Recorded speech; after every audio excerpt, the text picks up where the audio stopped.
Hello friends, welcome to my YouTube channel study together for exams में। आज मैं बात करने वाली हूँ सीटेट के बारे में कि आखिर सीटेट इतने लोग फॉर्म डालते हैं, लेकिन सीटेट क्लियर किन का होता है, आखिर सीटेट क्लियर क्यों नहीं हो पा रहा है। अगर आपका भी सीटेट क्लियर नहीं हो पा रहा है तो उसके पीछे ज़रूर कोई रीज़न होगा। तो मुझे ये लगता है, जहाँ तक मैंने सीटेट का एग्ज़ाम दिया था, मैंने फर्स्ट बार में ही क्वालिफाई किया था।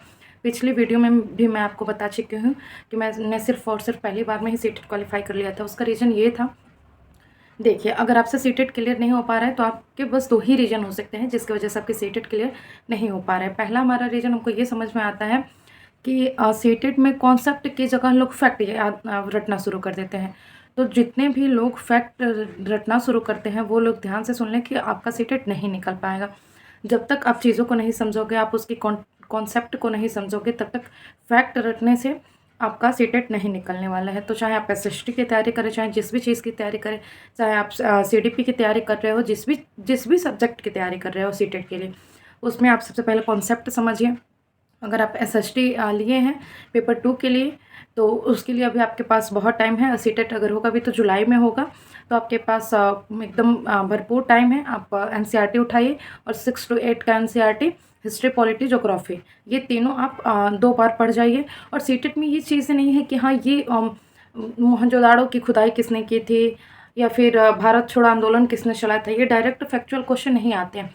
आपसे कॉन्सेप्ट पूछे जाते हैं। और लगभग एसएसटी में भी आपको पेडागॉजी मिलेगा, हिंदी में भी मिलेगा। तो ये सब सारी चीज़ें रटने से नहीं आती हैं, आपको समझना पड़ेगा, कॉन्सेप्ट समझना पड़ेगा। और अगर आप सीटेट क्लियर करना चाहते हैं तो आप सबसे बड़ी आपकी मजबूती वहाँ होगी कि आप सीडीपी में अपनी पकड़ बनाएं। सीडीपी को समझे, सीडीपी को रटे नहीं, सीडीपी को समझे, क्योंकि सीडीपी लगभग सारे ही सब्जेक्ट में होते हैं। तो आपको सीडीपी समझना बहुत ही इम्पोर्टेंट है। और प्रीवियस ईयर क्वेश्चन, हालांकि इस बार थोड़ा हार्ड क्वेश्चन आया था, लेकिन हाँ, प्रीवियस ईयर क्वेश्चन बहुत इंपॉर्टेंट होते हैं, क्योंकि वो हमको रास्ता दिखाते हैं कि आखिर क्वेश्चन कहाँ से बन रहे हैं, कैसे क्वेश्चन बन रहे हैं। तो इसीलिए आप प्रीवियस ईयर क्वेश्चन ज़रूर करें। आप किसी भी पब्लिकेशन की बुक ले सकते हैं प्रीवियस ईयर के लिए, और साथ ही साथ आप फैक्ट की जगह पे कॉन्सेप्ट पे ज़रूर ध्यान दें। और आप प्रैक्टिस करते रहिए, क्योंकि सब सीटेट में सबसे ज़्यादा महत्वपूर्ण होता है हमारा प्रैक्टिस करना।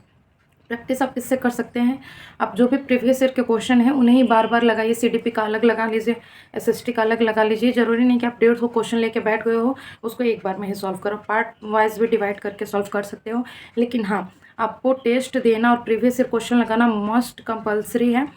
तो ये आप करिए और कॉन्सेप्ट पे ज़्यादा फोकस करिए। अगर आपको सीटेट के रिगार्डिंग अगर कोई भी डाउट रहता है तो आप कमेंट कर सकते हैं। Thanks for watching.